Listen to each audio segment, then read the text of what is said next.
Why are you voting for Trump?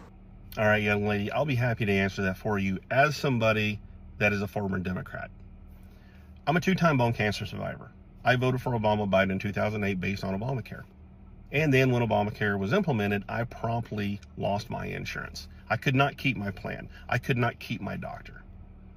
That put me in a tailspin of losing insurance.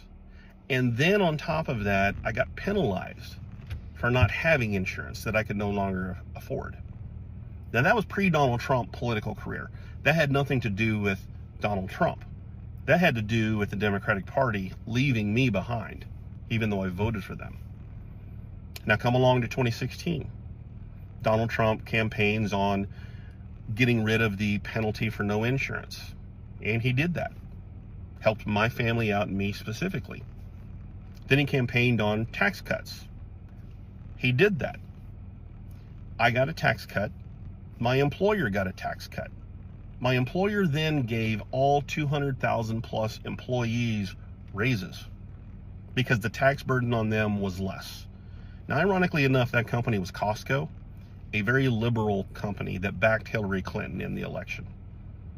Not only did they give all employees raises, which mine was $3 an hour back in 2018, they raised the minimum wage from $12 an hour to $15 an hour because they specifically said the tax breaks. Donald Trump delivered on that. And there wasn't a single Democrat that voted for you and I to have more of our own money we earn. One of the people that cast a vote no was a senator from California named Kamala Harris. We did not get into any new conflicts. Our president set foot in North Korea. I don't know if you know how big that is. But the one thing I want to ask you is this. You look young, which means you're probably still on your mom and dad's insurance. So you've never had to face that dilemma as a parent or as an adult. Also, you probably don't own a home. And if you don't know the difference between a sub 3% mortgage rate versus a nearly 8% mortgage rate under Biden, then you simply don't understand why anybody could ever vote for Donald Trump.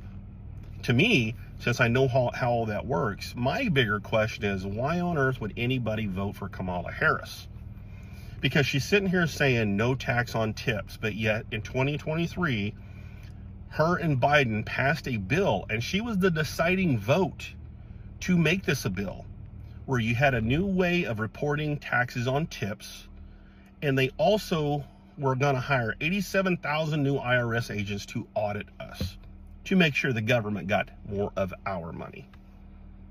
Now she's saying this, just like she said she's going to protect women's reproductive rights, which got turned over under her and Biden. They could have codified it. They didn't. That's why I'm voting for Donald Trump, because he has a history of doing what he says, versus Kamala Harris having a history of saying shit and not doing anything about it. That's why I'm voting for Donald Trump, because of the history we have to look back on. A good economy, good job growth. America was doing great before pre-COVID. Now, COVID would have ruined any president. I don't understand why anybody would vote for Kamala Harris. Can you answer that one for me?